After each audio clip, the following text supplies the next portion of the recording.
Sa isang maliit na baryo sa probinsya, ang mga residente ay nyanig ng isang karumal-dumal na kaso. Ang isang asawang babae ay hinihinalang pumatay sa kanyang asawa, pagkatapos ay niluto ang laman at buto nito upang gawing nilaga, hindi para ibenta, kundi para maging pang-araw-araw na ulam ng kanyang sariling pamilya. Paano nagawang ng isang ina ang ganitong kalupitan at anong madilim na lihim ang nakatago sa bawat sandok ng kanyang sabaw? Ang hangin sa umaga sa isang liblib na baryo ay maalinsangan matapos ang magdamag na ulan. Maputik ang mga kalsada. Ang amoy ng basang lupa ay humahalo sa amoy ng mga dahon ng saging na hinahampas ng hangin. Sa isang simpleng bahay na may dingding na kahoy at bubong na yero na tinutubuan na ng lumot, ang pamilya ni Ramon at Susan ay nagsisimula sa kanilang routine. Ang bahay ay mukhang karaniwan mula sa labas, tulad ng ibang bahay ng mga kapitbahay. Ang bakuran sa harap ay puno ng tanim na sili at kamoting kahoy na may lumang poso sa gilid. Mula sa kusina, naaamoy ang sinaing na niluluto. Paminsan-minsan ay naririnig ang tilaok ng manok na nagdaragdag sa simpleng katahimikan. Ngunit sa likod ng manipis na dingding ng bahay na iyon, ang buhay ng pamilyang ito ay malayo sa pagiging tahimik. Si Susan, isang babaeng nasa katanghaliang gulang na may payat na mukha at pagod na mga mata, ay abala sa kusina. Mabilis ang kanyang kamay sa paghihiwa ng sibuyas at sili para sa almusal.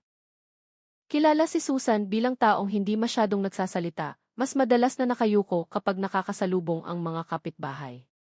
Mula nang mapangasawa niya si Ramon, nasanay na siyang pigilan ang emosyon at itago ang lahat ng hinaing.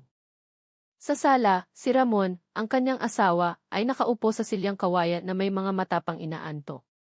Ang lalaki ay matangkad, maitim ang balat dahil sa madalas na pagtatrabaho bilang construction worker.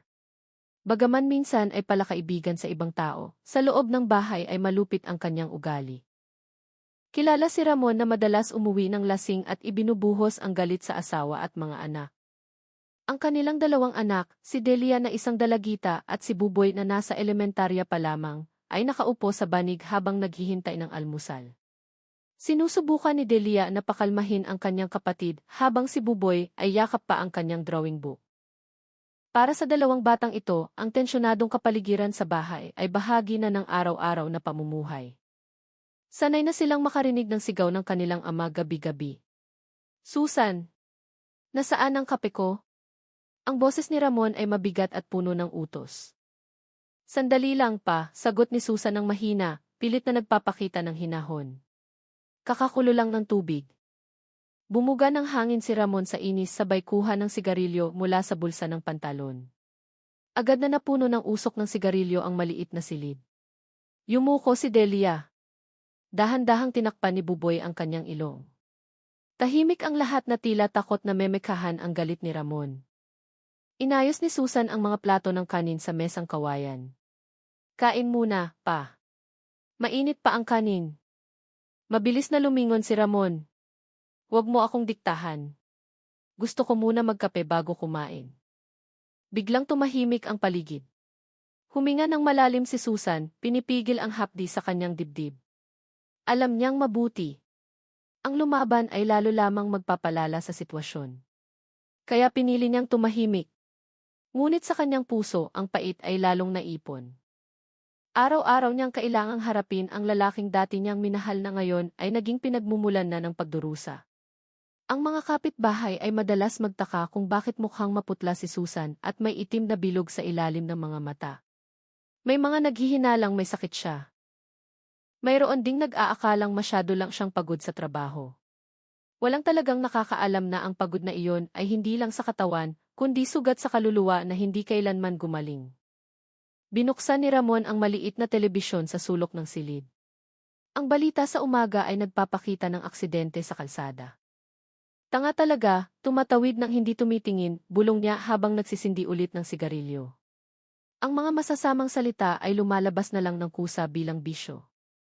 Sumulyap si Delia sa kanyang ina, gustong tumulong pero natatakot. Binigyan lang siya ni Susan ng senyas gamit ang mata. Tumahimik ka. Sumunod ang bata. Si Buboy na inosente pa ay hindi nakatiis na magtanong.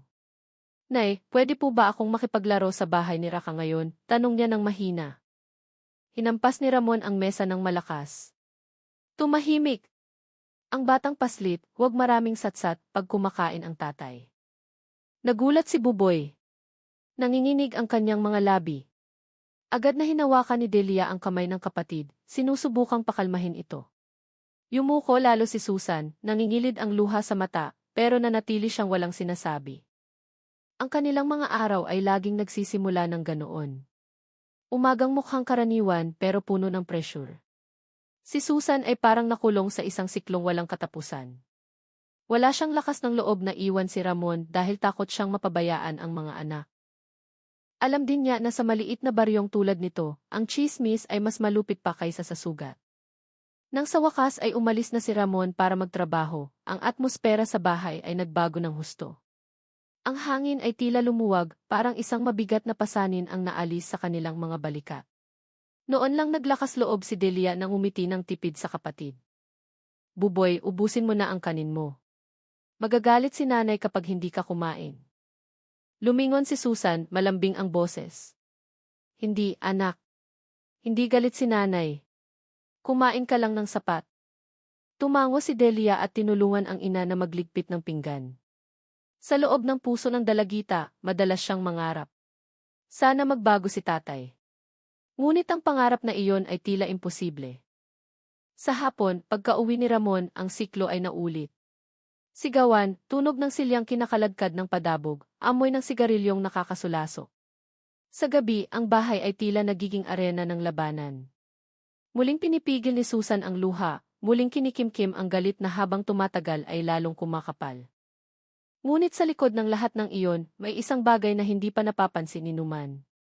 Sa bawat tulalang tingin ni Susan, sa bawat pagyuko niya, may isang planong dahan-dahang tumutubo. Isang pagnanais na balang araw ay magbabago sa kapalaran ng kanilang pamilya at yayanig sa baryo sa isang balitang hindi kailanman inakala. Nang gabing iyon, katitila lang ng ulan. Ang mga palaka ay nagkukakakan sa palayan sa likod ng bahay. Dala ng hangin ang amoy ng basang lupa at paminsan-minsan ay naririnig ang tunog ng nabaling sanga sa taniman ng kamoteng kahoy. Sa loob ng bahay na kahoy, ang lampara ay nakasabit ng malamlam, lumilikha ng gumagalaw na anino sa dingding.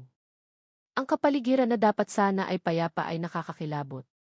Kararating lang ni Ramon. Ang amoy ng alak ay umaalingasaw mula sa kanyang bibig. Ang kanyang mga hakbang ay mabigat tulad ng taong nawalan na ng kontrol.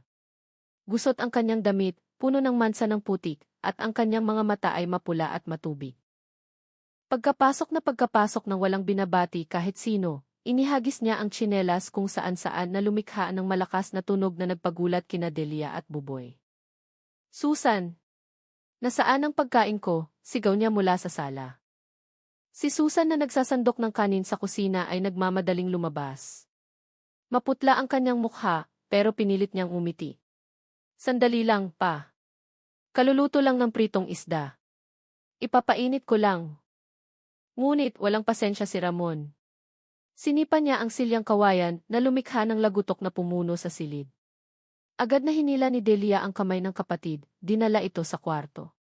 Ang dalawang bata ay sanay na sa ganitong eksena, pero ng gabing iyon may kakaiba. Mas mailap ang tingin ni Ramon kaysa karaniwan.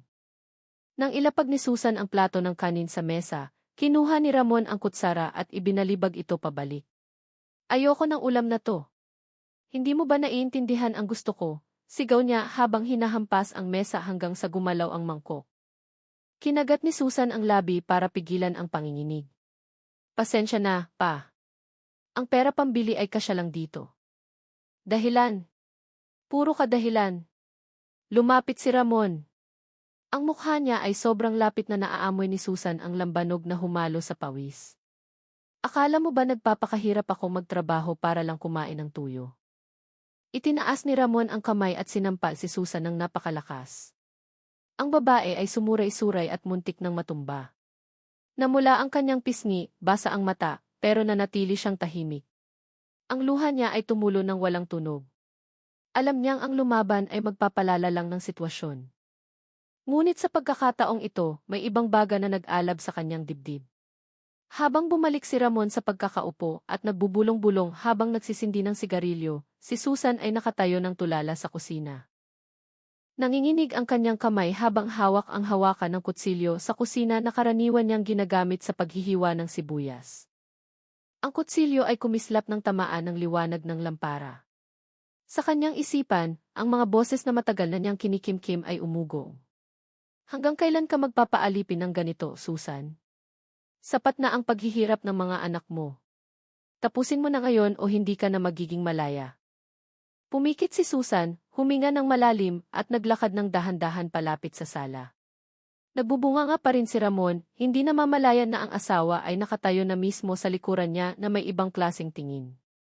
Tingin na hindi na pagsuko kundi puno ng desisyon. Pa, mahinang tawag ni Susan. Lumingon si Ramon ng tamad. Ano na naman? Nang walang pag-aalinlangan, iwinasiwas ni Susan ang kutsilyo sa dibdib ni Ramon. Isa, dalawa, ang tunog ng matalim na bagay na tumutusok sa laman na humalo sa gulat na sigaw ay umalingaw-ngao sa silid. Pumulandit ang dugo, nadumihan ang mesang kawayan at ang sahig na lupa. Nagulat si Ramon, nanlaki ang mga mata, ang mga labi ay pilit bumubuo ng mga salita. Pero ang lumabas lang ay paos na boses na maihalong dugo. Sumuray-suray siya, sinubukang bumangon, ngunit bumagsak ang kanyang katawan. Patuloy na sumaksak si Susan, tila pinakawalan ang lahat ng galit na itinago niya ng maraming taon. Bawat saksak ay tila paghihiganti para sa lahat ng suntok, sigaw at panghihiya na natanggap niya. Sina Delia at Buboy, na nakarinig ng kaguluhan mula sa kwarto, ay binuksan ng kaunti ang pinto. Nakita nila saglit ang ama na bumagsak na naliligo sa dugo. Ang ina ay nakatayo na may kutsilyong puno ng pula. Agad na isinara ni Delia ang pinto, pinipigil ang iyak, at niyakap si Buboy ng mahigpit para hindi sumigaw. Nanginginig ang bata, takot na takot, hindi naiintindihan ang kakatapos lang mangyari. Nakatayo si Susan na hinihingal, nanginginig ang katawan. Sa harap niya, hindi na gumagalaw si Ramon. Ang dugo ay naipon sa sahig, dahan-dahang umaagos patungo sa banig.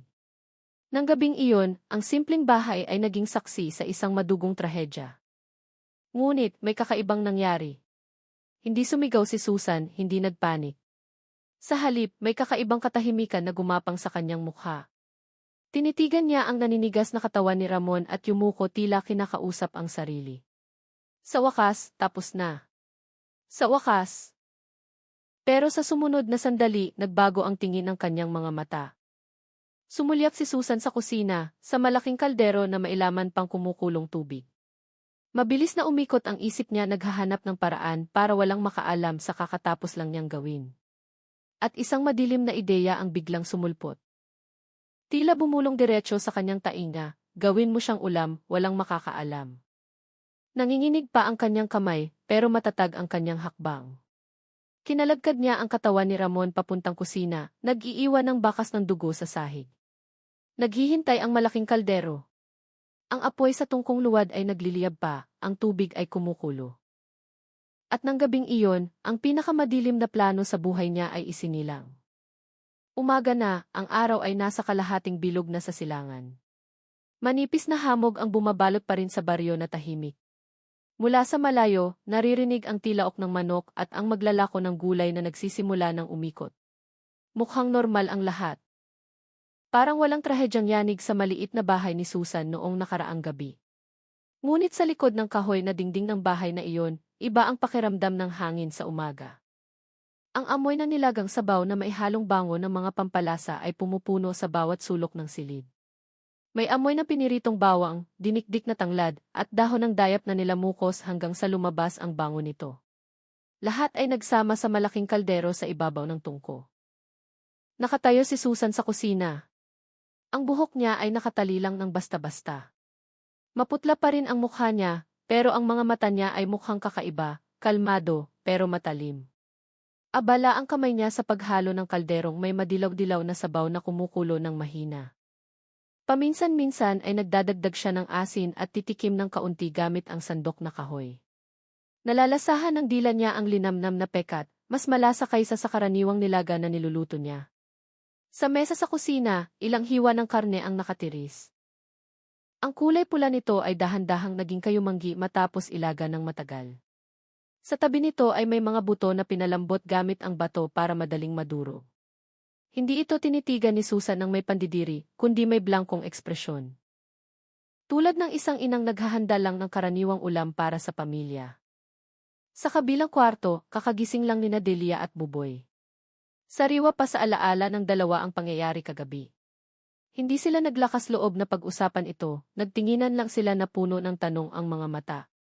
Sinubukan ni Delia na maging kalmado para hindi lalong matakot ang kapatid. Hinawakan niya ng mahigpit ang kamay ni Buboy. Buboy, huwag kang magsasabi ng kahit ano tungkol kagabi, ha? Alam siguro ni nanay ang ginagawa niya, bulong niya. Tumango ng dahan-dahan si Buboy kahit nangingilid ang luha. Masyado pa siyang bata para intindihin ang totoong nangyari.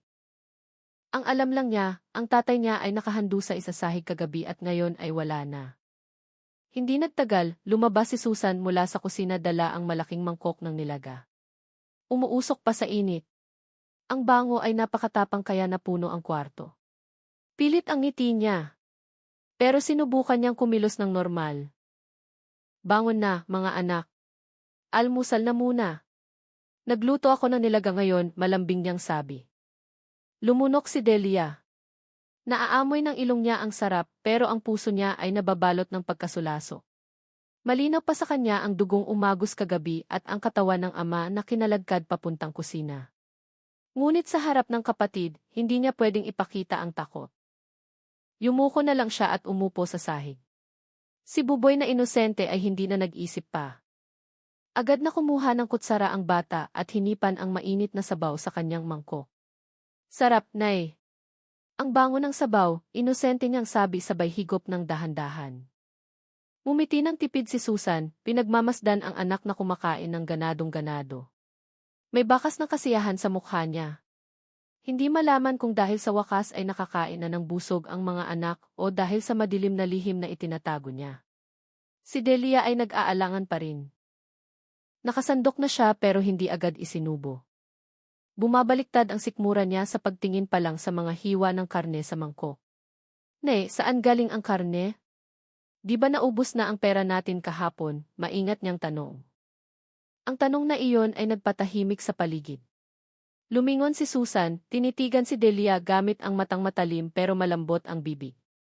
May paraan si nanay. Huwag ka nang mag-alala. Kumain ka na lang. Huwag nang maraming tanong. Ang tono niya ay hindi pa sigaw, pero may diin na nagpatigil kay Delia. Nanginginig ang kamay, sa wakas ay humigop siya ng kaunting sabaw. Ang lasa ay malinamnam, malapot at mainit sa lalamunan. Ngunit ang lasang iyon ang muntik nang magpaiyak sa kanya. Alam niya na hindi iyon karaniwang luto.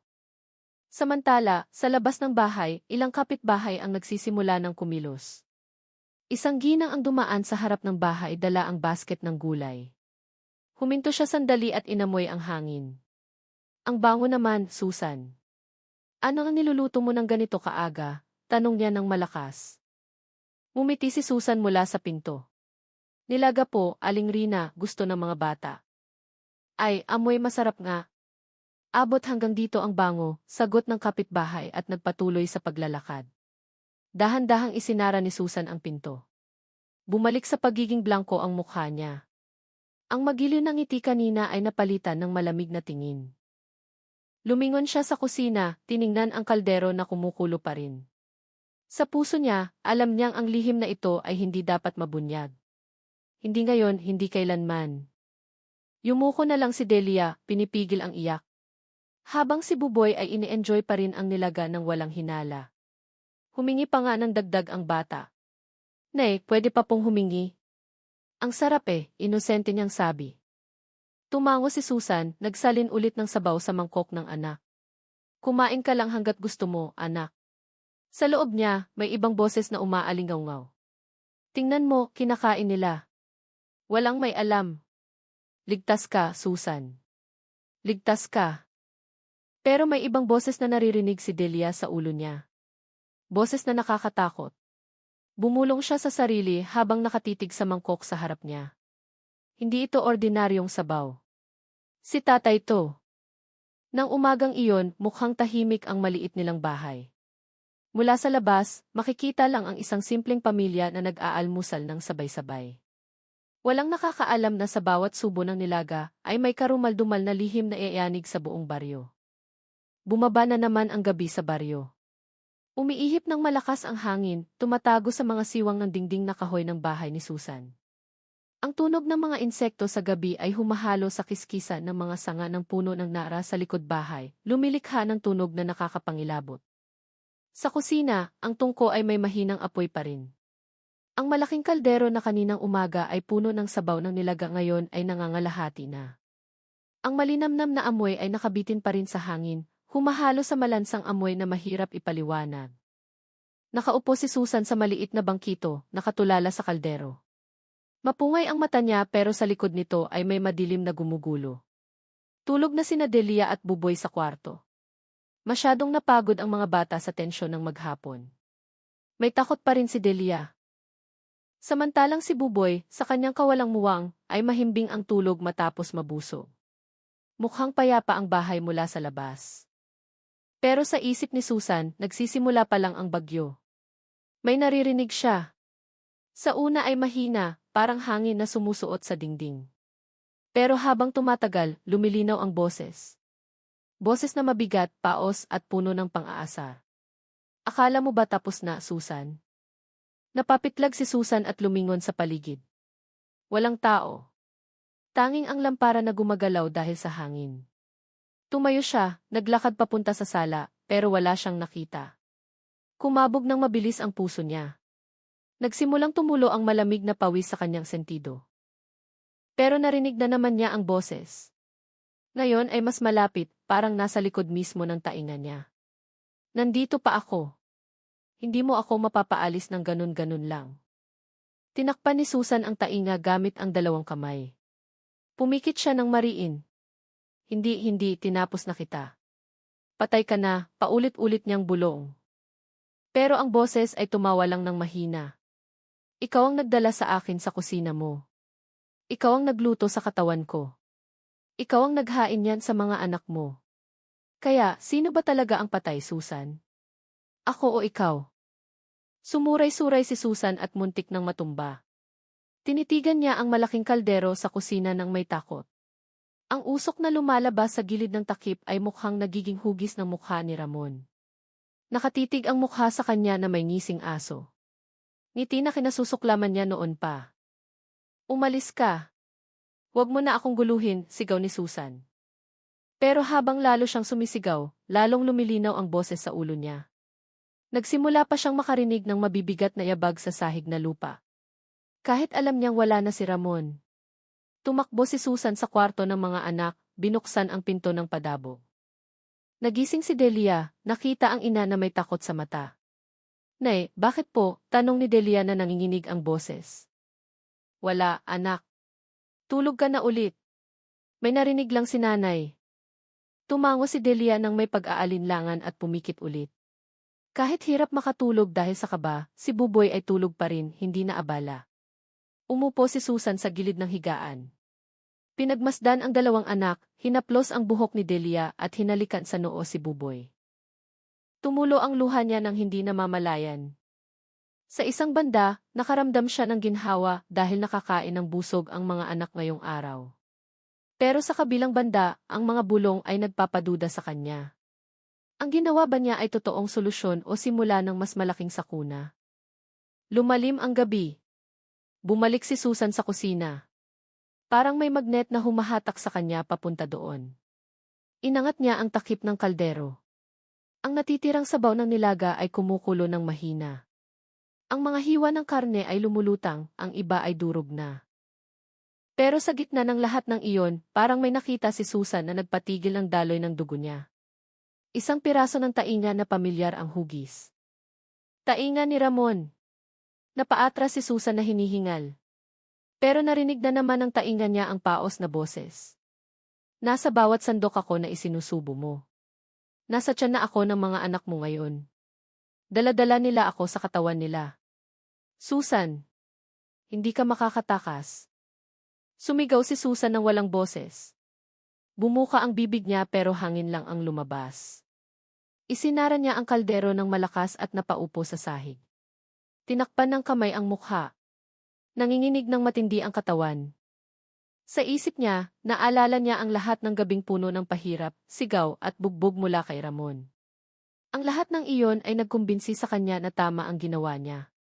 Pero ang mga bulong na ito ay nagpaparamdam sa kanya na parang hindi naman talaga umalis si Ramon. Nang magsimulang sumilip ang araw sa silangan, nakaupo pa rin si Susan sa kusina. Pufe ang mga mata, maputla ang mukha. Ngunit, ang pinakanakakatakot ay ang maliit na ngiti na sumilay sa labi niya. Ngiting pagod pero puno rin ng katiyakan. Hindi ako takot. Kung talagang nandito ka pa, lulutuin kita ng paulit-ulit hanggang maubos ka, bulong niya sa malaking kaldero. At sa mga salitang iyon, tila itinali ni Susan ang sarili sa isang madilim na kasunduan. Kasunduan na hihila sa kanya at sa mga anak niya sa bangin na mas malalim pa kaysa sa simpleng pagpatay. Ang umaga sa baryo San Jose ay laging nagsisimula sa tilaok ng manok. Kasunod ang mga yabag ng mga nanay papuntang poso dala ang mga timba. Karaniwan ay mainit ang paligid sa kwentuhan. Pero nitong mga nakaraang araw may kakaiba. Nagsimulang marinig ang mga bulungan at ang pangalan ni Susan ang naging pangunahing usapan. Napapansin niyo ba, bihirang lumabas ng bahay si Susan ngayon, bulong ni Aling Merna habang nag-igib. Nga. Dati madalas siyang tumambay sa barangay outpost tuwing hapon. Ang sabi nasa Maynila daw ang asawa naghahanap ng trabaho, pero ilang araw nang hindi nakikita, sagot ni Aling Rina. Ang balita ko naman, madalas daw magwala yung asawa niya. Baka kung ano na ang nangyari, humina ang boses ni Aling Atang pero nagniningning ang mata sa tsismis. Narinig ang usapan ng ibang taga-baryo. Hindi sila naglakas loob na magkomento ng marami, pero tumubo na ang kuryosidad sa puso ng bawat isa. Samantala, sa loob ng bahay, naghahanda si Susan ng almusal ni Delia at Buboy. Mainit na sabaw ng nilaga ang muli niyang isinalin sa mangkok. Nanginginig ang kamay niya habang nagsasalin, naaalala ang mga bulong kagabi. Pero, nang makita ang mukha ng mga anak na gutom, ang takot ay napalitan ng pagnanais na mabuhay. Nay, bakit puro sabaw na lang tayo? Inosenteng tanong ni Delia. Umiti ng tipid si Susan. Kasi paborito niyo ang sabaw. Saka nakakainit ng katawan. Tumango lang si Buboy. Abala siya sa paghipa ng mainit na kutsara at agad na sumubo ng ganadong-ganado. Pero hindi walang dahilan ang sinabi ni Delia. Matalas ang pakiramdam ng bata. Alam niyang may hindi normal. Madalas niyang makita ang ina na kinakausap ang sarili sa kusina. Alam din niyang ang malaking kaldero ay hindi naubusan ng laman. Parang laging may bagong karne sa loob. Nang araw na iyon pagkatapos mag-almusal, pumasok na sa eskwela si Delia. Si Buboy na maliit pa ay naiwan sa bahay kasama ang ina. Habang naglalakad si Delia sa daan ng baryo, nararamdaman niya ang tingin ng mga tao. May mga nagbubulungan habang nakatingin sa kanya. Yumuko si Delia. Binilisan ang lakad. Sa tindahan malapit sa kanto, nakatambay ang mga kalalakihan. Pareho ang pinag-uusapan nila. Pare, bakit nakita ko si Susan na namimili ng rekado na mas marami kaysa dati? Hindi naman nakikita ang asawa niya. Sino kasalo niya sa bahay, sabi ni Mang Tonyo, may-ari ng tindahan. Nga, napansin ko rin. Madalas bumili ng tanglad, dahon ng dayap, sibuyas, sa kasili. Parang laging nagluluto araw-araw, dugtong ni Mang Mario. Baka may itinatago siya, sabi ni Mang Cardo. Mababa ang boses, pero puno ng hinala. Lalong kumalat ang usapan. Ang maliit na baryo ay hindi kayang magtago ng sekreto ng matagal. Nang hapon, naglakas loob si Aling Merna na pumunta sa bahay ni Susan. Kumatok siya at mumiti ng magiliw. Susan, dumaan lang ako. Mag-aabot sana ng gulay galing sa hardin. Nagulat si Susan sandali. Namutla ang mukha pero mabilis na kumalma. Ah, opo, Aling Merna. Salamat po. Tuloy kayo. Pagpasok, agad na naamoy ni Aling Merna ang matapang na amoy ng pampalasa mula sa kusina. Sumulyap ang mata niya sa malaking kaldero sa tungko. Wow, nagluto ka na naman ng nilaga, Susan, tanong niya na parang wala lang. Umiti lang ng pilit si Susan. Opo, gusto kasi ng mga bata kaya madalas akong magluto. Hindi pa umuwi ang asawa mo, Susan? Biglang lumabas ang tanong. Natigilan si Susan saglit pero sumagot agad. Nagtatrabaho pa sa bayan si Ramon, sabi niya uwi na rin siya agad. Tumango si Aling Myrna kahit may hinala sa mukha.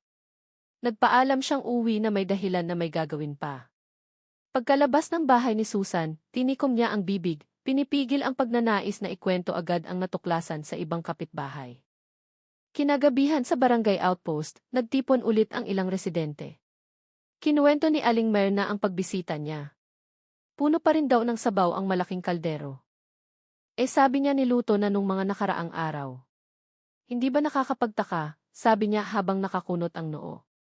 Nagkatinginan ang mga residente. May ilang kinilabutan. Samantala sa bahay, nakaupo si Susan malapit sa tungko. Ang apoy na nagliliyab ay nagpapapula sa mukha niya. Alam niyang kumakalat na ang tsismis. Alam din niyang darating ang oras na magtatanong ang mga tao ng mga bagay na hindi na niya masasagot ng simpleng dahilan. Sa gitna ng tensyon, ang paos na boses na narinig niya kagabi ay umugong ulit sa ulo niya. Mabubunyag ang sikreto natin.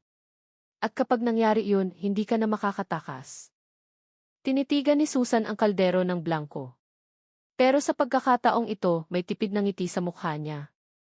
Kung ganun, hayaan mong malaman nila. Hindi na ako takot. Sa labas, nagsisimula ng maghinala ang mga tao. Sa loob ng bahay, si Susan ay lalong nalulunod sa madilim na bulong na nagpapahirap sa kanyang tukuyin ang realidad sa delusyon. At sa lahat ng iyon, panahon lang ang makagsasabi kung sino ang maunang bumigay, ang sikreto ni Susan o ang tapang ng mga residente na buksan ang katotohanan. Nang umagang iyon, makulimlim ang langit sa probinsya. Ang atmosfera sa baryo San Jose na karaniwang maingay sa mga batang naglalaro ay nakakapanibagong tahimik. Sa tindahan ni Mang Tonyo, ilang kalalakihan ang nagtitipon at pinag-uusapan ang parehong bagay sa ikailang pagkakataon. Ang pamilya ni Susan. Parang lalo akong kinakabahan, pare, sabi ni Mang Mario habang humihigop ng mainit na kape. Mag-iisang linggo nang hindi nakikita ang anino ni Ramon. Karaniwan kapag pumupunta siya sa bayan, pinakamatagal na ang 2 o 3 araw. Tumango si Mang Tonyo. Nga, tapos yung asawa niya, araw-araw nagluluto ng nilaga, hindi ba kakaiba? Parang hindi naubusan ng laman ang kaldero. Si Mang Cardo na nasa sulok ay nagsalita sa wakas sa mababang boses. Nabalitaan ko kay Aling Myrna, madalas daw magsalita mag-isa si Susan sa kusina. Ang mata daw parang sa nasasapian. Ang usapan ay nakarating sa pandinig ni Kapitan Suryo, ang matalinong pinuno ng barangay. Narinig niyang nagiging wild na ang chismis. May naglakas loob pang magsabi na baka may itinatago si Susan. Kaysa lumaki ang fitna, nagpasya si Kapitan Suryo na mag-report sa pinakamalapit na istasyon ng pulis. Nang hapon ding iyon, 2 pulis ang dumating sa baryo. Isa ay si Police Staff Sergeant Andy, bata pa at matikas pero mabait. Kasama niya si Senior Master Sergeant Serge na mas veterano. Ang presensya nila ay nagpabulong-bulungan sa mga tao. Ang mga bata ay tumakbo kasunod ng patrol car hanggang sa bahay ni Kapitan Suryo. Kapitan, nakatanggap kami ng report tungkol sa isang residente na kahina-hinala, sabi ni Police Andy. Tumango ng dahan-dahan si Kapitan Suryo. Opo, sir. Ayoko sanang magbintang pero nababahala ang mga tao. Matagal nang hindi nakikita si Ramon, ang asawa ni Susan, at ang misis niya. Parang may itinatago. Takot lang ako baka may hindi magandang nangyari. Nagkatinginan ang mga pulis. Huminga ng malalim si Police Serge. Sige, susubukan naming puntahan ang bahay ni Aling Susan. Pero sana huwag munang magkagulo ang mga tao. Baka kung may problema talaga, lalo siyang maging desidido sa masama. Bago magdilim, dumating sina Police Andy at Serge sa tapat ng bahay ni Susan. Mukhang tahimik ang bahay. Tanging maliit na lampara ang nakasindi sa sala. Kumatok sila ng may galang. Tok tok tok. Magandang gabi po, Aling Susan. Kami po ay mga pulis, gusto lang sana naming makipag-usap sandali. Bumukas ng dahan-dahan ang pinto. Lumabas si Susan na maputla ang mukha at pilit ang ngiti. Magandang gabi rin po. Ano po ang kailangan nila? Pasensya na, Mrs., sabi ni Police Andy nang maingat. Gusto lang naming itanong kung nasaan ang asawa niyo, si Mr. Ramon. Ilang residente kasi ang nagsabing matagal na nilang hindi nakikita si Mr. Natigilan si Susan pero mabilis na sumagot, nagtatrabaho po sa ibang bayan si Ramon, sir. Hindi pa nakakauwi. Project sa construction, uwi din yun. Pinagmasdan ni Police Serge ang mukha ni Susan ng mabuti. Kung mamarapatin, kailan niyo huling nakausap ang mister niyo? Yumuko si Susan. Noong nakaraang linggo. Nagpadala ng sulat. Kahina-hinala ang sagot. Sinubukan ni Police Andy na sumilip sa loob ng bahay. Saglit na nahagip ng mata niya ang malaking kaldero sa kusina na umuusok pa. Ang amoy ng pampalasa ay umaabot hanggang sa sala. Ano pong niluluto niyo? Ang bango hanggang labas. Ah, nilaga po ito, sir. Gusto ng mga bata, pautal-utal na sagot ni Susan. Tumango lang si Police Andy, ayaw muna masyadong magdiin. Sige po, Mrs., mauuna na kami. Pero kung may balita mula sa asawa niyo, pakisuyong i-report agad sa barangay o sa amin. Umiti ng tipid si Susan. Opo, sir. Salamat. Pagkasara ng pinto, agad na sumandal si Susan sa dingding. Nanginginig ng matindi ang kamay niya, binabasa ng malamig na pawis ang sentido. Narinig na naman niya ang bulong ni Ramon. Tingnan mo, Susan, nagsisimula na silang maghinala. Hindi mo na matatakpan ng matagal. Tinakpan ni Susan ang bibig gamit ang kamay para pigilan ang tili. Naglakad siya sa kusina at binuksan ang kaldero. Kumukulo ng mahina ang sabaw. Ang kakaibang amoy ng karne ay nagpabaliktad ng sikmura niya. Tinitigan niya ang loob ng kaldero at parang may nakita siyang hindi dapat nandoon. Isang daliri ng tao na buo pa. Sumuray-suray si Susan at muntik ng matumba. Nagmamadali niyang tinakpan ang kaldero at pinatay ang apoy. Hindi. Bawal may makaalam. Para ito sa mga bata. Nang gabing iyon, bumalik sina Police Andy at Serge sa pwesto. Anong tingin mo, Serge? Tanong ni Andy. Malinaw na may itinatago siya. Balisa ang tingin, kakaiba ang mga sagot. At yung malaking kaldero. Bakit parang kakaiba ang pakiramdam ko dun? Tumango si Andy. Bukas subukan nating mag-imbestiga ng mas malalim, pero dahan-dahan lang, huwag magpanik ang mga tao. Kinabukasan, nagkagulo na naman ang baryo. Nagsimula nang magtanong ang mga bata sa eskwela kung bakit hindi na nagpapakita ang tatay ni Delia at Buboy. Ilang nanay ang sadyang sumisilip mula sa malayo kapag pumupunta si Susan sa poso. Lalo pang naging wild ang chismis. May nagsabing tumakas si Ramon.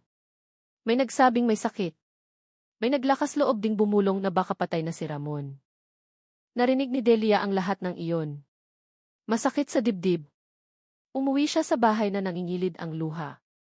Nay, sabi ng mga tao patay na daw si tatay. Totoo po ba? Nanginginig niyang tanong. Natahimik si Susan. Tumulo ang luha niya. Niyakap na lang niya ng mahigpit si Delia. Nakatingin lang si Buboy ng inosente. Hindi naiintindihan ang nangyayari. Sa labas, ang chismis ay naging mas nakakatakot na haka-haka. Ilang residente ang naglakas loob magsalita ng malakas.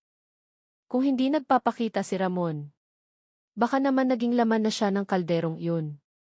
Ang pangungusap na iyon ay nagpatayo ng balahibo ng sinumang makarinig. At nang hindi nila namamalayan, naghahanda na ang mga pulis ng susunod na hakbang. Lihim na minamanmanan ang bahay ni Susan, naghahanap ng butas para mabunyag ang lihim na matagal nang nakatago sa likod ng malaking kaldero sa kusina. Nang gabing iyon, nababalot ng manipis na hamog ang baryo San Jose. Kalahati lang ang buwan, malamlam ang liwanag dahil sa ulap. Sa malayo, ang alulong ng aso ay nagpahaba ng gabi, nagpadagdag sa nakakakilabot na atmosfera. Sa gilid ng daanan papunta sa bahay ni Susan, dalawang anino ang tahimik na nakaupo sa likod ng talahiban, sina Police Andy at Serge. Nakatanggap sila ng utos na magmanman. Hindi raid, kundi lihim na surveillance. Lahat ng ito ay para masigurado kung may basehan ang hinala ng mga tao. Sa totoo lang, hindi maganda ang pakiramdam ko dito, Andy, bulong ni Serge. Kung chismis lang to, baka makasira tayo ng pangalan. Tumango ng dahan-dahan si Police Andy. Naiintindihan ko. Pero sa tingin ni Susan kahapon, sigurado akong may itinatago siya. Kailangan lang natin ng ebidensya. Mula sa pinagtataguan nila, kitang-kita ang simpleng bahay na kahoy ni Susan. Nakasindi pa ang lampara sa loob. Paminsan-minsan ay naririnig ang kalansing ng kaldero. Parang may hinahalo. Ang amoy ng pampalasa ay dala ng hangin sa gabi. Kahit medyo malayo, nagluluto na naman siya, mahinang bulong ni Andy. Kumunot ang noo ni Serge. Ganitong oras? Sa loob ng bahay, nakatayo nga si Susan sa harap ng tungko. Maputla ang mukha, magulo ang buhok, pero focus ang mga mata. Nanginginig ang kamay, hinahalo niya ang sabaw na kumukulo na naman. Sa liwanag ng apoy, ang mainit na usok ay bumubuo ng manipis na hamog sa kisame ng kusina. Biglang may narinig na bulong. Dagdag pa, kailangan nila ako. Kailangan ako ng mga anak mo. Huminto si Susan sa paghalo, nanlaki ang mga mata. Lumingon siya sa kaliwat kanan pero walang tao. Tinakpan niya ang mukha gamit ang kamay, tuloy-tuloy ang tulo ng luha. Bakit hindi ka pa umaalis, Ramon? Ginawa ko na ang lahat para sa mga bata. Dahil hindi pa ako ubos, Susan. Hanggat nasa kaldero pa ako, hindi ka magiging malaya. Sumuray-suray si Susan tapos hinampas ang takip ng kaldero ng malakas. Ang lagabog ay narinig hanggang sa labas. Nagkatinginan sina Pulis Andy at Serge, naramdaman ang pagtayo ng balahibo nila. Narinig mo iyon, tanong ni Serge ng mahina. Tumango si Andy. Parang nagagalit mag-isa. Itinala nila ang oras at nanatiling tahimik na nagmamanman. Samantala, nagising si Delia sa kwarto. Narinig niya ang boses ng ina na nagsasalita mag-isa. Maingat siyang sumilik sa pinto ng kwarto. Nakita niya ang ina na kinakausap ang kaldero tila may kausap na taong wala naman doon. Nay, tawag ni Delia ng mahina. Nagulat si Susan at mabilis na lumingon. Tulog na, anak. Nagdadasal lang si nanay. Hindi naniwala si Delia, pero hindi siya naglakas loob sumagot. Bumalik siya sa kwarto, isinara ang pinto ng mahigpit at umiyak ng mahina. Alam niyang may itinatago ang ina na mas malaki pa sa simpleng sekreto sa kusina. Sa labas ng bahay, tuloy ang pagmamanman. Kumakapal ang hamog. Paminsan-minsan ay may naririnig na yabag mula sa mga puno, kaya naging alerto si Andy. Sino iyon? Yumiling si Serge. Parang hangin lang. Pero Diyos ko, tingnan mo iyon. Mula sa bintana ng kusina, nakita nila ang malabong anino sa dingding. Ang hugis ay parang lalaking matangkad at malapad ang balikat na nakatayo mismo sa likod ni Susan. Padahal alam nilang wala na si Ramon. Lumunok si Andy. Nakikita mo rin? Tumango si Serge, namumutla. Kaninong anino iyon? Biglang nawala ang anino ng takpan ni Susan ang kaldero. Lumalim ang gabi. Nanatili sina Andy at Serge kahit naninigas na ang katawan sa lamig. Eksaktong hating gabi may nangyaring kakaiba. Isang itim na aso ang lumitaw sa bakuran ni Susan. Gusot ang balahibo, nagliliyab na pula ang mga mata. Matagal na nakatayo ang hayop na nakatitig sa bahay, tapos ay tumahol ng malakas sa direksyon ng kusina. Lumabas si Susan na may dalang kutsilyo. Blanko ang mata, sumigaw siya, umalis ka. Huwag mo akong guluhin. Umuwol ng mahaba ang aso tapos tumakbo papuntang gubat. Itinala ni Andy ang pangyayari, pero sa loob niya naramdaman niya ang may mas madilim pa kaysa sa simpleng problema ng pamilya. Nang tumuro ang orasan sa alauna ng madaling araw, pumasok na si Susan sa bahay. Pinatay ang mga ilaw isa-isa. Lumubog sa dilim ang bahay. Pero mula sa kusina, ang malaking kaldero ay naglalabas pa rin ng manipis na usok. Parang buhay pa ang laman. Bumuntong hininga si Pulis Andy. Hindi tayo pwedeng basta pumasok ngayong gabi. Bukas maghanap tayo ng opisyal na dahilan para mag-inspeksyon. Tumango si Serge kahit maputla pa rin. Sana lang hindi pa tayo huli. Nang gabing iyon, natapos ang pagmamanman nang may mas maraming tanong kaysa sagot. Ano ba talaga ang niluluto ni Susan at kaninong anino ang nakita nila sa kusina? Ang lihim ay lalong kumakapal tulad ng hamog na tumatakip sa Barrio San Jose. Nang araw na iyon, nababalot ng manipis na hamog ang Barrio San Jose. Malamig ang hangin at mas mabagal ang kilos ng mga tao. Ang tsismis tungkol sa pamilya ni Susan ang pangunahing usapan. Ilang kapitbahay ang nagtitinginan sa bahay niya mula sa malayo. Pero walang naglakas loob lumapit. Sa presinto, sina Pulis Andy at Serge ay nagpaplano ng susunod na hakbang. Kailangan nating magkaroon ng opisyal na dahilan para makapasok sa bahay, sabi ni Andy habang nakatingin sa mapa ng baryo. Kung hindi, pwedeng mabaliwala ang ebidensya at mawawala na lang ang kaso. Tumango si Serge. Paano kung sabihin nating may report na nagugutom ang mga bata o maihinala ng pang-aabuso sa bahay? Pwede yung basehan para pumasok. Bumuntong hininga si Andy. Pero kailangan nating mag-ingat. Huwag sanang maghinala si Susan bago ang oras. Samantala sa bahay ni Susan, mukhang normal ang umaga. Nakatayo si Susan sa kusina. Ang malaking kaldero ay mailaman pang sabaw na umuusok ng manipis. Abala ang kamay niya sa paghalo habang nagdadagdag ng pampalasa. Nakatitig ng blanko si Susan sa kaldero. Alam niyang bawat sandok ng sabaw na hinahain niya sa mga anak ay may dalang madilim na lihim. Kumakain ng almusal sina Delia at Buboy. Mukhang nag-aalangan si Delia. Paminsan-minsan ay tumitingin sa ina ng puno ng tanong. Pero yumuko lang si Susan at mumiti ng tipid. Si Buboy ay kumakain lang ng inosente, walang kaunting hinala. Biglang may kumatok ng malakas sa pinto. Lumingon si Susan, bumilis ang tibok ng puso. Sino yan? Mahina niyang tanong. Pulis po, Mrs., pakibukas ang pinto. Narinig ang boses ni Pulis Andy mula sa labas. Lumunok si Susan. Nanginginig ang kamay niya. Alam niyang tapos na ang pagmamanman at papasok na ang mga otoridad. Gamit ang maputlang mukha at pilit ng ngiti, binuksan niya ang pinto. Magandang umaga po, Aling Susan. Gusto po naming inspeksyonin ang bahay niyo saglit, sabi ni Andy sa tonong malambing pero matigas. May report po tungkol sa mga batang posibleng nasa hindi ligtas na kondisyon. Lumunok ulit si Susan, sinusubukang pakalmahin ang hininga. Tuloy po kayo, sir. Ano po ba iyon? Sige po. Pagkapasok ng mga pulis, agad na ininspeksyon ni Andy ang silid. Nakita niya ang malaking kaldero sa kusina. Umuusok pa sa init. Ang amoy ng pampalasa ay matapang kaya nakakasulasok. Mrs., anong laman ng kalderong to? Tanong ni Andy. Umiti ng pilit si Susan. Sabaw po, sir. Gusto ng mga bata ng mainit na almusal. Tinitigan ni Serge si Susan ng matalim, nararamdamang may mali sa ekspresyon nito. Tumango ng dahan-dahan si Andy tapos yumuko para buksan ang takip ng kaldero. Ang nakita nila ay halos magpabeko ng dugo nila. Ang mga hiwa ng karne sa loob ay kakaiba ang hugis, hindi tulad ng karaniwang karne. Ang mga buto ay mukhang durog at hinalo sa sabaw sa paraang kakaiba. Hindi lang basta ulam.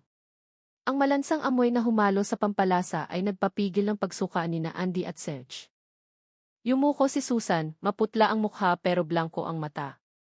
Ito ay para sa mga bata, sir. Gusto nila.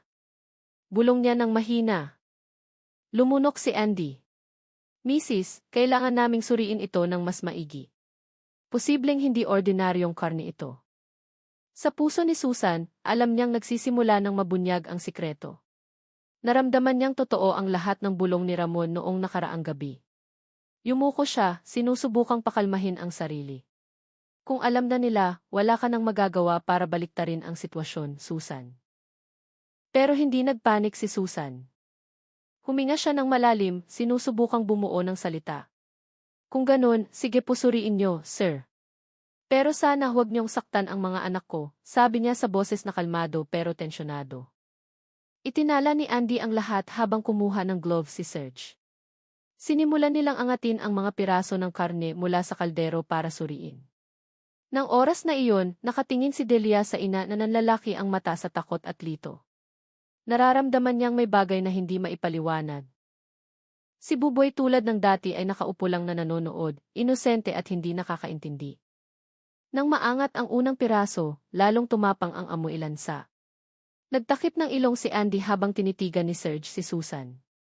Kahina-hinala talaga to, dahan-dahan niyang sabi. Tumango lang si Susan. Sa puso niya, alam niyang ito na ang huling sandali.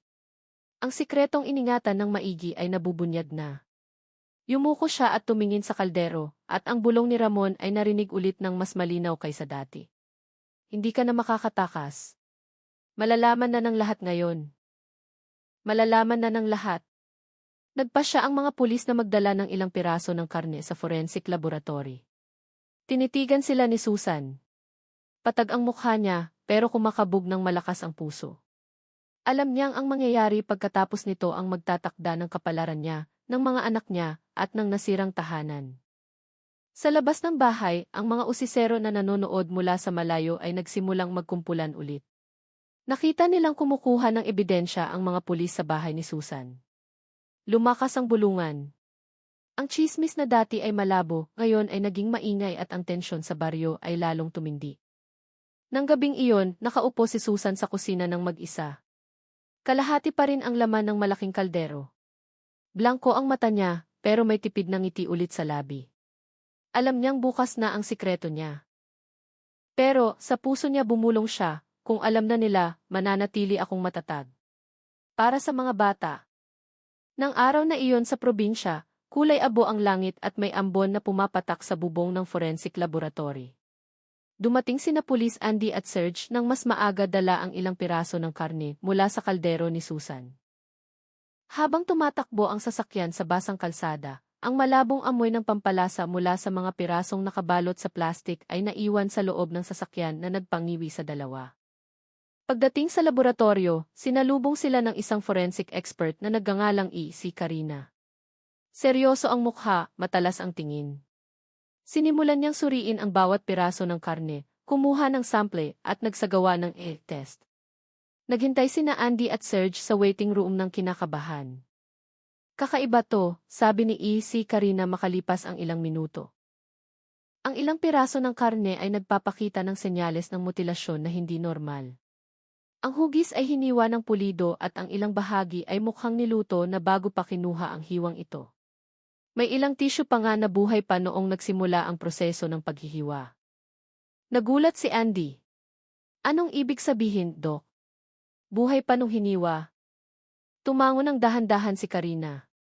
Sa medikal na pananaw, nagpapakita ito na ang biktima ay posibleng nasa kondisyon na gising pa o may malay.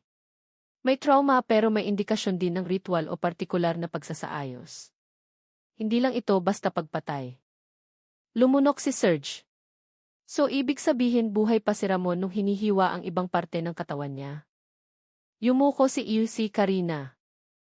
Iyan ang initial analysis. Pero kailangan nating magsagawa ng mas malalim na pagsusuri. May natagpuan din akong mas nakakagulat. Ilang tissue samples ay may nakapareho kay Ramon, pero nabago na gamit ang pamamaraan na nag-iba sa biological structure nito tulad ng sa mga ritual. Naramdaman ni Andy na nanigas ang dugo niya. Ritual. Tumango si Karina. Hindi ko masabi kung anong klaseng ritual, pero malinaw na hindi ito spontaneous murder o karaniwang krimen. May elementong psikolohikal at kultural na napakakomplikado. Samantala, sa bahay ni Susan, tensyonado ang paligid. Nakaupo sina Delia at Buboy sa sala, pinagmamasdan ang ina na nakatulala sa kusina. Nanginginig ang kamay, maputla ang mukha. Alam niyang nakuha na ng pulis ang ebidensya at baka maya-maya lang ay mabubunyag na ang madilim na lihim. Tinitigan ni Delia ang ina. Nay, si tatay ba talaga? Nanginginig ang boses. Yumuko si Susan, hinaplos ang mukha. Anak, ginawa ko lang ang lahat para sa inyo. Hindi naiintindihan ni Buboy, niyakap lang ang binti ng ina ng inosente. Sa laboratorio, inilabas ni si Karina ang initial report. May isa pang bagay na mas nakakatakot, sabi niya. Ang ilang buto na sinuri namin ay nagpapakita ng senyales ng paulit-ulit na pag-iinit bago niluto.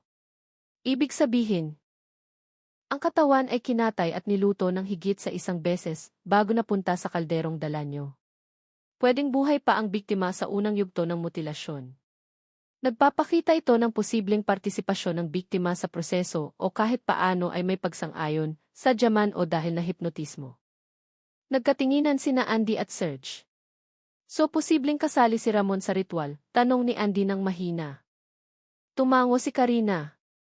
Initial analysis pa lang to, pero ang pattern ng mutilasyon, pagkakasunod-sunod ng pag-init, at kondisyon ng tissue ay nagpapakita ng posibilidad na kasali ang biktima sa partikular na ritual bago ang kamatayan niya. Hindi ito simpleng kaso ng krimen.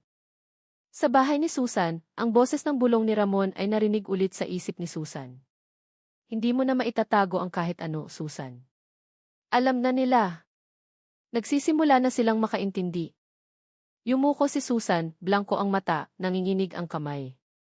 Alam niyang naaamoy na ng mundo sa labas ang bakas niya at wala nang puwang para magtago. Lumapit si Delia at niyakap ang ina. Nay, natatakot ako. Gumanti ng yakap si Susan. Alam ko, anak. Alam ko, pero babantayan kayo ni nanay kahit anong mangyari. Sa laboratorio, isinara ni Karina ang report. Kailangan namin ng ilang araw pa para sa kumpirmasyon, pero sapat na ang resultang ito para maghinala ng madilim na ritual. Pwede nang simulan ng pulis ang investigasyon sa motibong psikolohikal at sosyal. Tumango si Serge. Kailangan nating magmadali. Kung totoong kasali si Ramon o kahit alam niya ang nangyayari, pwedeng maipaliwanag nito ang malupit na pattern na ginawa ni Susan. Tinitigan ni Andy ang report ng seryoso. At ibig sabihin ito, dapat tayong maghanda sa posibilidad na mas nakakatakot pa kaysa sa ini-imagine ng mga taga-baryo. Nang dumating ang gabi, bumalik si Susan sa pag-upo sa kusina ng mag-isa. Kalahati pa ang laman ng malaking kaldero. Ang manipis na usok ay lumalabas at bumubuo ng malabong anino. Matagal niyang tinitigan ang kaldero, tila hinihintay ang bulong ni Ramon. Alam na nila ang kalahati, Susan. Pero dapat ligtas pa rin ang mga bata. Lumunok si Susan, blanko ang mata, pero puno ng determinasyon. Alam niyang ang gabing ito ang simula ng bagong pagsubok. Naaamoy na ng pulis ang bakas niya. Nagsisimula ng mabunyag ang sikreto at hindi na magiging katulad ng dati ang mundo niya. At sa puso ni Susan, isang salita ang paulit-ulit. Lumaban. Nang umagang iyon, pumapatak pa rin ang ambon sa baryo San Jose. Tensyonado ang paligid. Ang tsismis tungkol sa pamilya ni Susan ay kumalat na ng mas malawak. Kahit sa mga bahay ng kapitbahay na bihirang makipag-usap. Ang mga residente na karaniwang abala sa araw-araw ay huminto sandali para tumitig sa simpleng bahay na kahoy ng may kuryosidad na may halong takot. Sa bahay ni Susan, nakaupo sina Delia at Buboy sa sala. Tinitigan ni Delia ang ina gamit ang malalaking mata na puno ng takot. Si Buboy ay nakaupo lang sa sahig, yakap ang tuhod, hindi naiintindihan ang sitwasyon. Kumatok ng malakas sa pinto. Ang tunog ay tumagos sa malamig at maalinsangang hangin. Aling Susan, kami po ito, mga pulis. Pakibukas po ang pinto. Narinig ang boses ni Pulis Andy. Huminga ng malalim si Susan. Maputla ang mukha pero sinubukang magpakita ng tipid ng ngiti. Binuksan niya ang pinto. Pumasok sina Pulis Andy at Serge nang walang paligoy-ligoy, dala ang dokumento ng laboratorio at ilang gamit sa investigasyon. Kailangan naming makausap kayo ng diretsahan, Mrs., sabi ni Andy sa tonong matigas pero malambot. Importante ito para sa seguridad ng mga anak nyo at kaligtasan nyo mismo. Yumuko si Susan, nanginginig ang kamay. Sige po, sir. Kahit anong kailangang suriin, sige lang. Inilapag ni Andy ang forensic document sa mesa sa sala. Mrs., nakuha na namin ang resulta ng initial examination. Ang mga piraso ng karne mula sa kaldero nyo ay nagpapakita ng nakakabahala. May tanda ng mutilasyon, ilang bahagi ay posibleng buhay pa noong hiniwa, at may pattern na nagpapakita ng ritual. Pwede nyo bang ipaliwanag to? Nanigas si Susan. Nanginginig ng matindi ang katawan, pero yumuko siya at nagsalita ng mahina. Hindi. Hindi yun para ibenta. Yun ay ulam araw-araw para sa mga bata. Alam nyo, Mrs., nahigit pa ito sa simpleng ulam, di ba? Tanong ni Serge. Mababa ang boses pero puno ng diin. Yumuko lalo si Susan. Tuloy-tuloy ang tulo ng luha. Hindi ko alam. Gusto ko lang silang protektahan. Gusto ko lang silang makakain ng busog. Hindi, may iba pa. Tinitigan ni Andy ang mukha niya ng seryoso. Aling Susan. May nakuha kaming ebidensya na nagpapakita na ang ilang bahagi ng katawan ay hiniwa at niluto ng higit sa isang beses bago napunta sa kalderong iyon.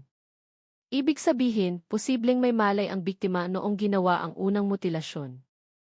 Nanghina si Susan at napaupo, nakabuka ang bibig pero walang lumalabas na salita.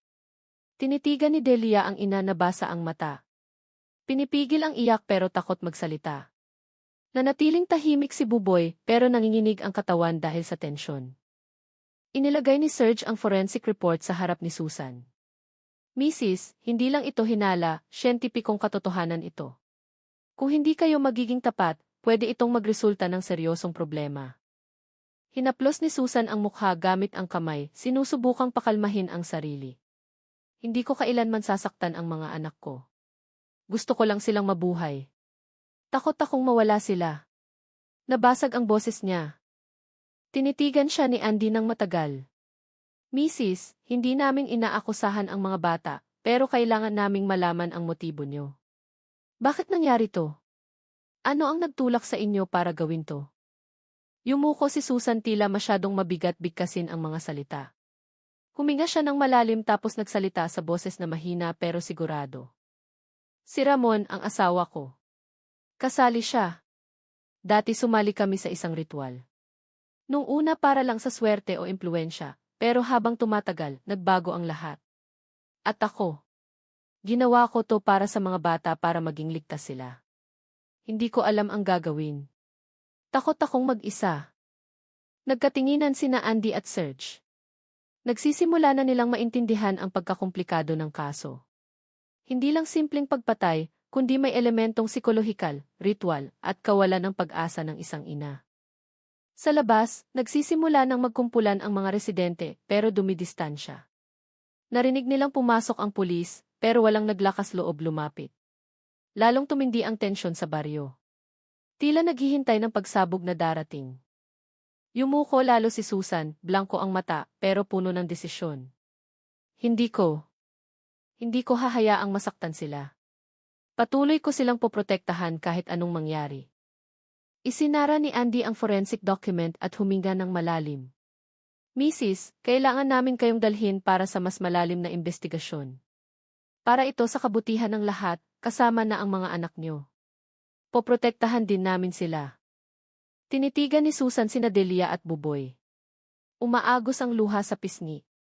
Anak, magiging okay lang si nanay. Kailangan niyong maging matatag. Niyakap ni Delia ang ina ng mahigpit.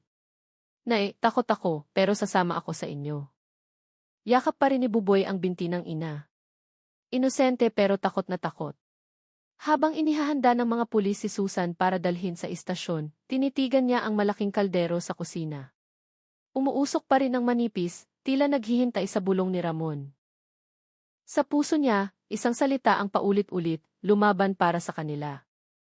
At nang gabing iyon, nasaksihan ng baryo San Jose ang simula ng pagtatapos ng madilim na lihim na matagal nang nakatago. Isang komprontasyon na nagbukas ng tabing ng lagim na mas malaki pa sa inakala nila. Nang araw na iyon sa istasyon ng pulis sa probinsya, tensyonado ang paligid. Kakatanggap lang ni na pulis Andy at Serge ng kumpletong forensic file mula sa laboratorio. Sa mesa, ang mga piraso ng karne na nakuha nila sa bahay ni Susan ay nasuri na ng lubusan. Tanda ng mutilasyon, pati na ang pattern ng paulit-ulit na pag-iinit ay nakatala na lahat. Mas komplikado to sa inaakala natin, Serge, sabi ni Andy habang nakatingin sa computer screen. Ang ilang piraso ng karne ay niluto na bago ang kamatayan ng biktima. Ibig sabihin posibleng may malay si Ramon noong kinuha ang ilang piraso. Kumunot ang noo ni Serge. So ibig sabihin alam ni Ramon ang kahit parte ng proseso. Pwedeng kasali siya sa ritual. Tumango si Andy. At may mas nakakagulat. Ilang tissue ang nagpapakita ng biological signs na sadyang binago. Parang pumayag ang biktima o kahit paano ay tinanggap ang ritual na ito. Samantala, sa interrogation room, nakaupo si Susan na maputla ang mukha. Nasa holding area sina Delia at Buboy, kasama ang mga social worker na mababait pero istrikto. Nakatitig si Susan ng blanko sa harap, nanginginig ang kamay. Ang bulong ni Ramon na laging nagmumulto sa kanya ay parang mas totoo ngayon. Umupo si Pulis Andy sa tapat niya at inilapag ang forensic document sa mesa. Natanggap na namin ang resulta ng laboratorio. Lahat ng ebidensya ay nagpapakita na higit pa ito sa simpleng pagpatay o simpleng nilaga. Pwede niyo bang ipaliwanag lahat mula umpisa? Lumunok si Susan, hinihingal. Takot. Takot ako pero hindi ko na kayang magtago. Nabasag ang boses niya. Lahat ng ito. Lahat ng ito dahil kay Ramon at sa akin. Sumali kami noon sa isang ritual. Nung una gusto lang namin ng swerte. Pero habang tumatagal nagbago ang lahat. Hindi ko inakalang aabot sa ganito. Binuksan ni Serge ang additional notes. Anong ritual yun, Mrs.? Kailangan naming malaman. Yumuko si Susan, nakatingin sa sahig. Madilim na ritual to. Sir, hindi basta-basta maiintindihan. Si Ramon. Pumayag siya nung una. Pero habang tumatagal ako na ang kumokontrol sa lahat. Ang katawan niya. Ilang parte ng katawan niya ang ginamit bilang simbolo sa ritual. Tapos niluto ko para maging ulam araw-araw. Gusto kong kumain ang mga anak ko. Mabuhay sila. Narinig ni Delia ang lahat ng iyon mula sa kabilang kwarto o dahil nakabukas ang pinto, nanlaki ang mata. Nay! Tatay! Nanginginig ang boses. Yumuko si Susan, niyakap sina Delia at Buboy, sa isip o kung pinayagan silang lumapit. Anak, alam ni nanay na mali ito, pero gusto ko lang kayong maging ligtas. Itinala ni Pulis Andy ang bawat salita. So, Aling Susan. Hindi lang ito ordinaryong pagpatay, kundi may pahintulot at ritual kasama si Ramon. Tumango ng dahan-dahan si Susan.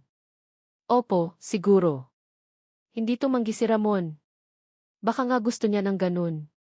Hindi ko sigurado. Pero nangyari ang lahat bago siya namatay. Ang katawan niya. Ang unang parte ay kinatay bago niluto ang sabaw. Sumunod lang ako. Lumaban lang ako. Tinitigan ni Serge ang mukha ni Susan. At sa buong panahong yun, kinakain ng mga anak niyo ang sabaw nang hindi alam kung anong nasa loob. Yumuko si Susan, bumuhos ang luha. Hindi ko kayang sabihin sa kanila. Masyado pa silang bata. Gusto ko silang mabuhay. Kumain. Lumunok si Andy. Mabigat. Ang kasong ito ay hindi ordinaryong krimen. Mas komplikado ito sa mga nahawakan na niya. May kombinasyon ng sikolohiya, madilim na ritual, at damdamin ng inang natrap sa matinding kawalan ng pag-asa. Sa labas ng interrogation room, naghihintay sina Delia at Buboy. Niyakap ni Delia ang kapatid, sinusubukang pakalmahin ang sarili. Hindi niya naiintindihan ng buo, pero nararamdaman ng puso niya ang matinding tensyon. Tinitigan ni Susan ang malaking kaldero na dinala ng pulis bilang ebidensya. Wala nang usok. Pero ang imahe ng ritual na nangyari sa loob nun ay tila buhay na buhay sa isip niya. Narinig niya ng malinaw ang bulong ni Ramon na tila tinatawanan siya. Hindi ka makakatakas. Alam na ng lahat ngayon. Pero lumaban ka para sa kanila. Pumikit si Susan at huminga ng malalim. Sa puso niya, alam niyang nabunyag na ang kalahati ng sikreto. Pero isang bagay ang nananatiling hawak niya, dapat ligtas ang mga anak niya. Isinara ni Pulis Andy ang dokumento. Ipagpapatuloy namin ang investigasyon. Lahat ng ebidensyang ito ay susuriin pa at aalamin ang motibong psikolohikal at ritual. Pero isang bagay ang malinaw, bukas na ang sikretong ito at haharapin na ang mga konsekwensya. Tumango ng dahan-dahan si Susan. Patag ang mukha pero blanko ang mata. Sa puso niya, isang salita ang paulit-ulit, lumaban. At sa Barrio San Jose, nagsisimula ng mapagtanto ng mga residente na ang sikretong pinaghihinalaan nila ay totoo pala. Ngunit, ang tunay na lagim ay nagsisimula palang maramdaman.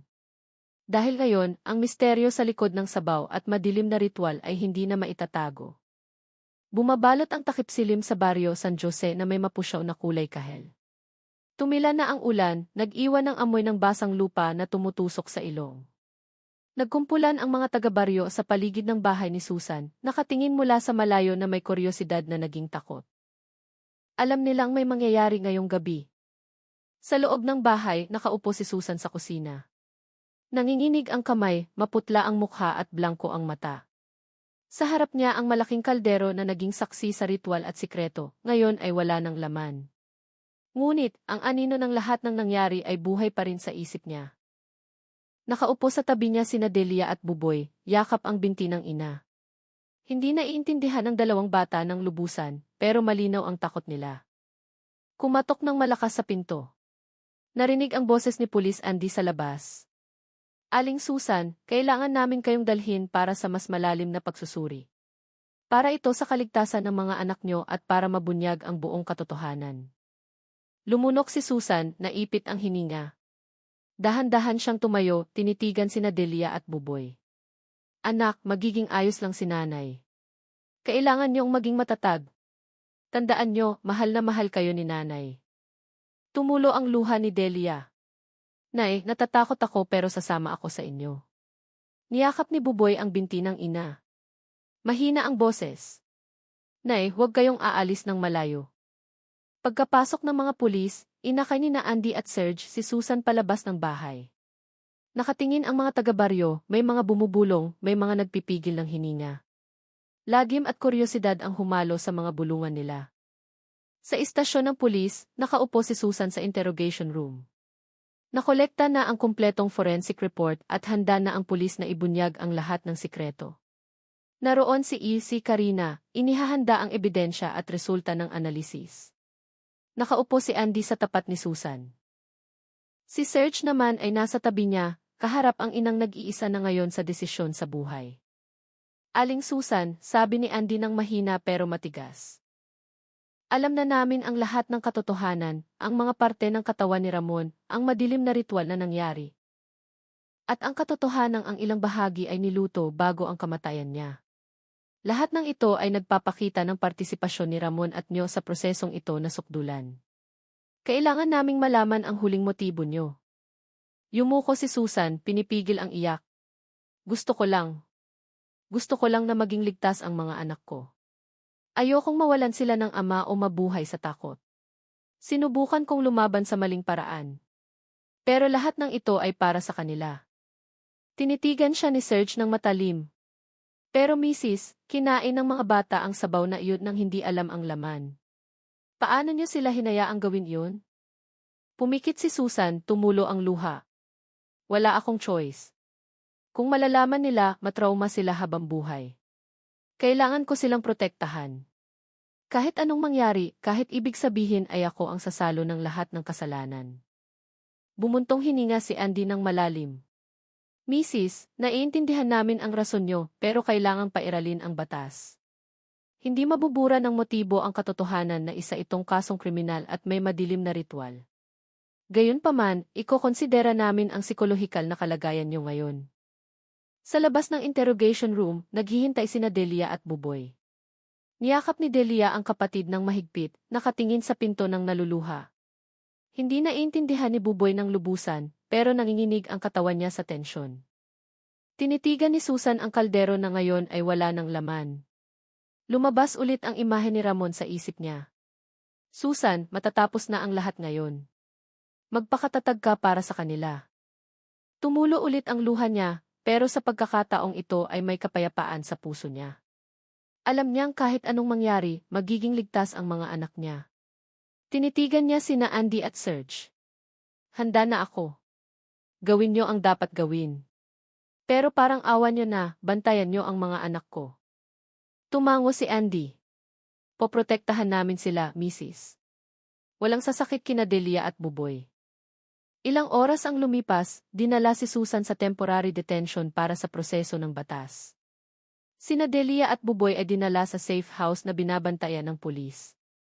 Umiyak sila habang yakap ang isa't isa, pero may ginhawa. Buhay pa ang nanay nila at alam nilang kahit nakakatakot ang sikreto, kumilos si Susan dahil sa matinding pagmamahal sa kanila. Nagsimula nang malaman ng mga taga-baryo ang katotohanan. Ang madilim na sikreto sa likod ng sabaw at ritual ni Susan ay nabunyag na. Marami ang nangilabot, ang iba ay naawa sa inang natrap sa kawalan ng pag-asa. Hindi na magiging katulad ng dati ang baryo San Jose. Ang mga bulong ng gabing iyon ay mananatili sa alaala ng bawat residente. Sa unang gabi ni Susan sa kulungan, nakaupo siya ng mag-isa sa selda. Tinitigan niya ang dingding, narinig ng malabo ang bulong ni Ramon. Nagawa mo na ang lahat ng kaya mo, Susan. Ligtas na sila at nabunyag na ang lahat. Magpakatatag ka hanggang huli. Pumikit si Susan, huminga ng malalim, at sa unang pagkakataon sa loob ng ilang buwan, nakaramdam siya ng kaunting ginhawa. Ligtas ang mga anak niya, Nabunyag na ang sikreto, at kahit mabigat ang kapalit, alam niyang nakaligtas siya. At sa Barrio San Jose, ang gabing iyon ang naging tanda ng pagtatapos ng lahat, pagtatapos ng sikretong nagmumulto, pagtatapos ng takot, at simula ng mahabang proseso ng paghilom para kay Susan, Delia, Buboy, at sa buong baryo na yanig ng lagim.